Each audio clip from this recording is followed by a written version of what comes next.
हुआ था उसकी उन्होंने एक कंप्लेंट की थी एसएचओ साहब। अभी तक एसएचओ साहब ने उस पर एफआईआर दर्ज नहीं की। ये एफआईआर दर्ज ना करना धारा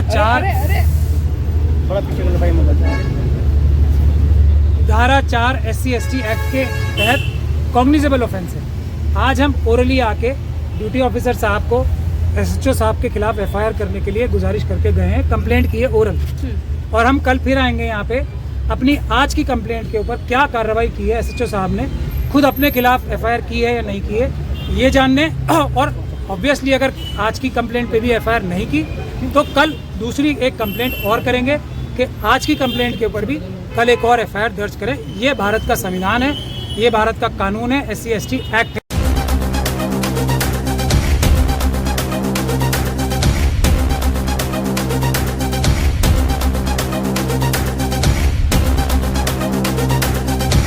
और हम ये रोज काम करते रहेंगे और हम दिखाएंगे सब लोगों को, पूरे देश को, कि भारत के संविधान को कि जो बाबा साहब डॉक्टर भीमराव अंबेडकर ने बनाया है उसकी क्या ताकत है।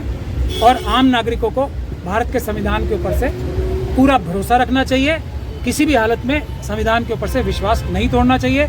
ये हम एक एग्जाम्पल सेट करेंगे कि किस प्रकार से SC/ST एक्ट में यदि एसएचओ साहब एफआईआर नहीं करते दर्ज तो खुद उनके ऊपर एफआईआर दर्ज होती है। इसीलिए हम आज यहाँ पर आए थे और ये काम हम रोज़ करेंगे और ये मल्टीपल एफआईआर्स दर्ज होती रहेंगी जब तक के कानून का पालन अक्षरता सरकारी अधिकारी जो कि पब्लिक के नौकर हैं, पब्लिक सर्वेंट्स हैं, वो नहीं करते। मतलब सिर्फ एफआईआर दर्ज करवाना आपका मकसद है? क्योंकि आप बोल रहे कल भी नहीं की गई और आज भी भरोसा नहीं है की जाएगी नहीं की जाएगी, तो फिर कैसे रोज रोज आने से क्या सोल्यूशन मिलेगा? देखिए, जो एक आदत पड़ गई है कानून का पालन ना करने का, एक आदत पड़ गई है संविधान को इग्नोर करने की पब्लिक सर्वेंट्स की, उसको इतनी लंबी आदत को सही करने में थोड़ा समय तो लगेगा ना।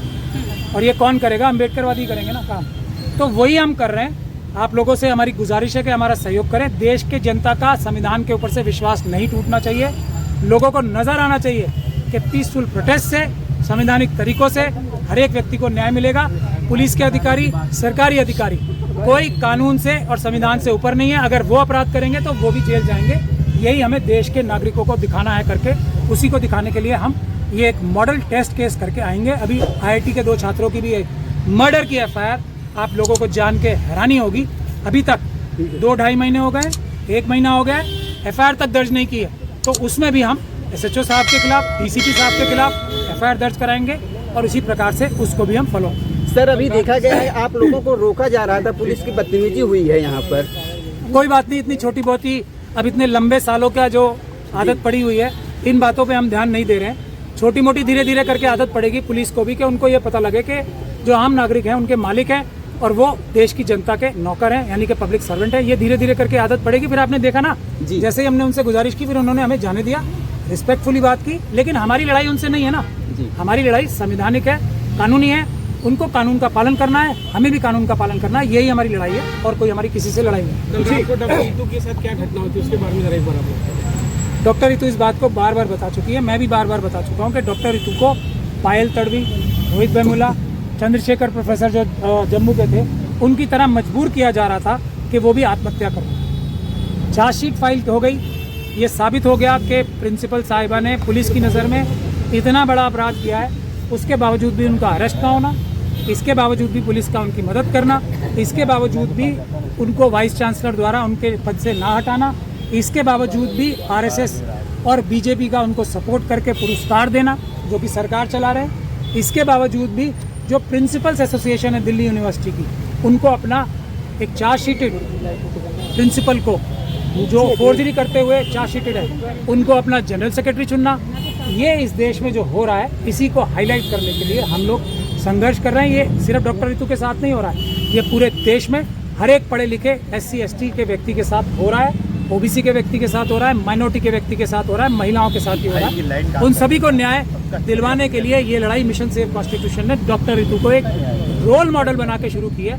आप सभी से हमारी गुजारिश है, इस संवैधानिक लड़ाई में पीसफुल प्रोटेस्ट करके हमारा सहयोग करें। डॉक्टर रितु के प्रोटेस्ट को क्या खत्म करने के लिए कोई प्रेशर बन रहा है क्या ऊपर से? कल का हमला जो हुआ है, मैंने बताया ना, पहले आत्महत्या करने पे तो मजबूर नहीं कर पाए इस आयरन महिला को, आयरन लेडी को, तो डायरेक्ट हमला करके जान से मारने की कोशिश कर रहे हैं।